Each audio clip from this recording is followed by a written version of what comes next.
Hello, this is Robert Hollis, and I hope each and every one of you are having a blessed day.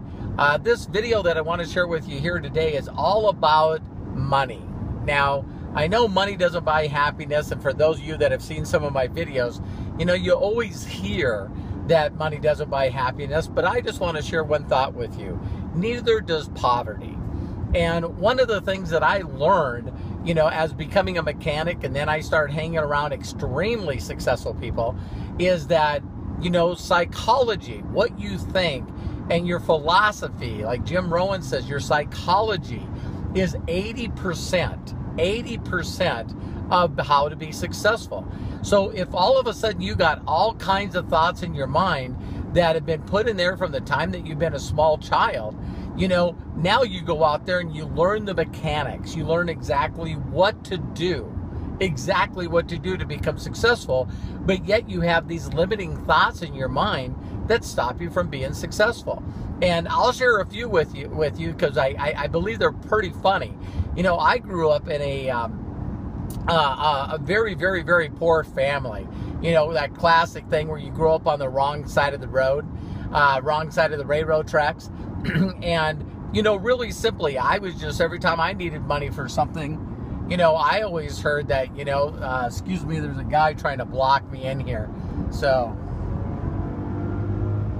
nothing like horsepower. I just love horsepower. But anyway, the whole point is that, you know, the mentality is, listen, money doesn't grow on trees. You know what I mean? But get this, where does it grow? So we were always told where money doesn't grow. Were we ever taught where money does grow? Where do you find money? And I was taught a lot of other things. You know, not only the money doesn't buy you happiness, but what are some other limiting thoughts that you have? Here's another one for you. You know, we had a place, even though I grew up in a small town, it's called Williston, North Dakota. We had a place that was called Snob Hill. Now, Snob Hill, when I say that, it's hilarious to me because I guess these are people that are snobs, you know, they think they're better than you. But this is only where the above average homes were. Now, I was always taught, man, if these guys make money and they have nice cars and they have, you know, nice homes, that these are bad people. You know, they're greedy people. And not only are they greedy people, but how do they make money? Well, they make money by taking money away from the poor people. And I know that each and every one of you have heard these things. Now, whether you believe them or not is one thing, but whether they're still in there as a limiting thought and a limiting belief is a whole nother one. Because you gotta change the way you feel about money. You gotta change the way you feel about driving an automobile, where you live, everywhere. Let me give you another example. The car that I'm driving right now, I mean, as I'm doing this video, you got to understand that I didn't feel worthy of a car like this. I didn't feel that I deserved a car like this. Why should I have a car like this? And so when people turn around and say, hey, listen, you know what? You know, well, you know, instead of buying that car, you could have bought, you know, 10, you know, Ford pickups. Well, the thing is I only can drive one at a time. And another thing that, you know, again, hanging around a mentor, someone that will teach you to think different, is the people that made this car. I seen a neat Facebook clip, and it said, you know what?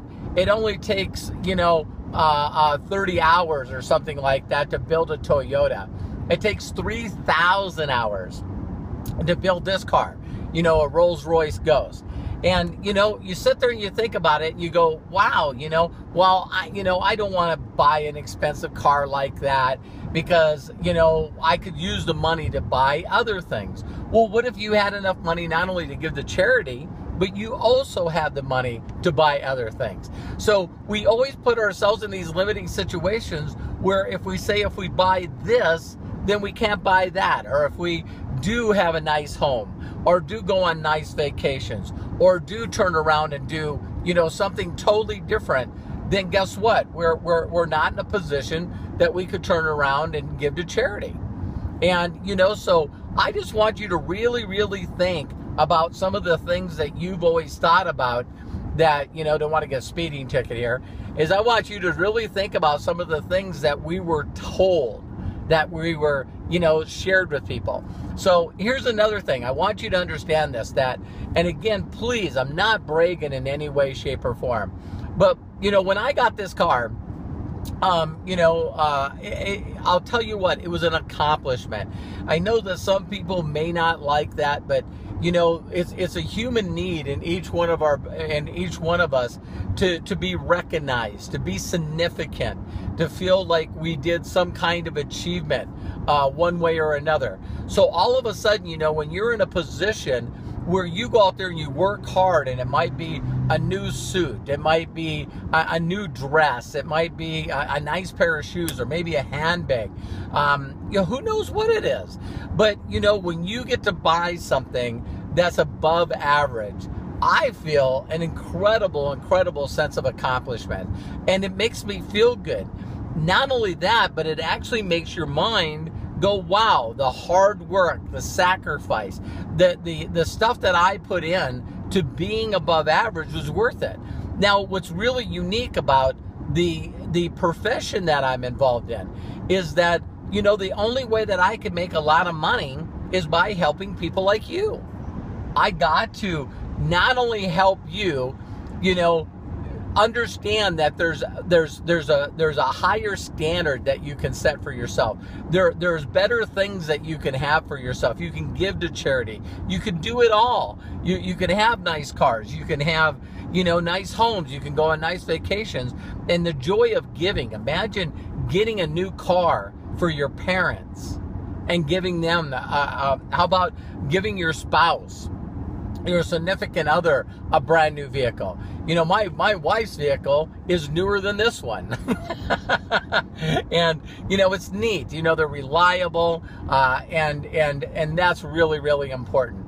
So I want you to start thinking of some of the other limiting beliefs that you have in your mind that you grew up. You know, you always hear this phrase again, we become who we hang around. And I'm telling you, we do.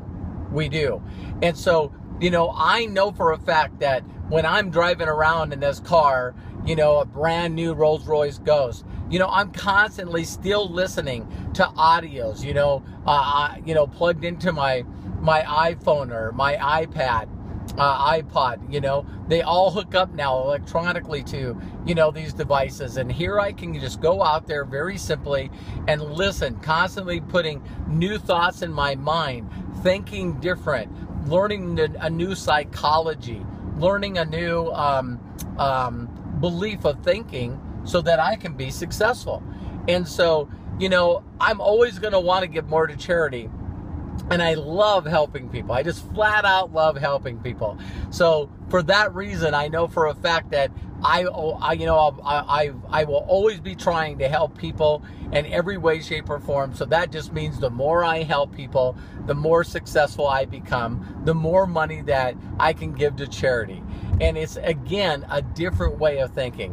One other thing that I wanted to share with you, well, really two, is my mentor taught me that, you know, not only was 3,000 hours spent building this car by hand, but those people have families.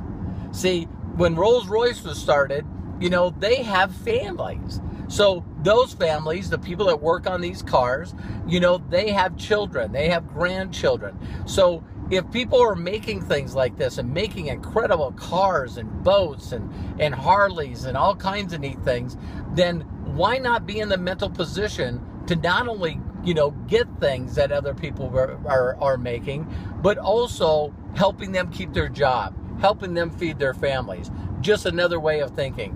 And one last thing, I can just tell you that running errands, you know what I mean? Going for a drive, going through town. You know, sometimes people go, I don't want to leave home. I don't want to run here and get, groceries or whatever. I'm telling you what, every time I sit in this vehicle, my attitude changes.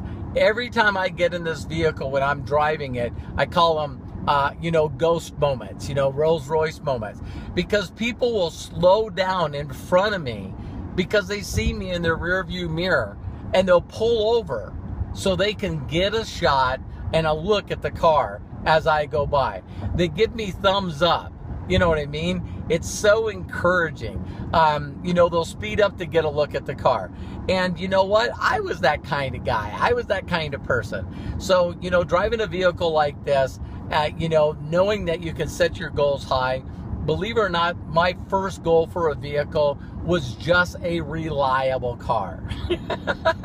Then we went from a reliable car, believe it or not, to a new car. Nothing nicer than a new car, one that has like 4 or 5 miles on it. And then the car's got a little nicer and a little nicer and a little nicer. Again, my first new vehicles that I bought was for my family.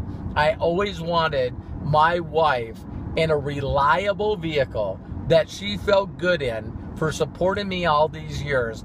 And I also wanted my children in a very reliable, safe vehicle. So, she's had a new Escalade. Every other year we just lease them through the company, which are like tax write-offs. You learn a lot of things from successful people. But I just wanted to really quickly just throw a quick video out there and share with you that, if I can do this, you can do this. And here's one thing that I know for a fact, is I know that not only have I done this, but I can teach you how to live your dreams. I can teach you how to be able to go out there and give things to people you love. So anyway, this is Robert Hollis. Take care, God bless, and talk to you soon. Bye-bye.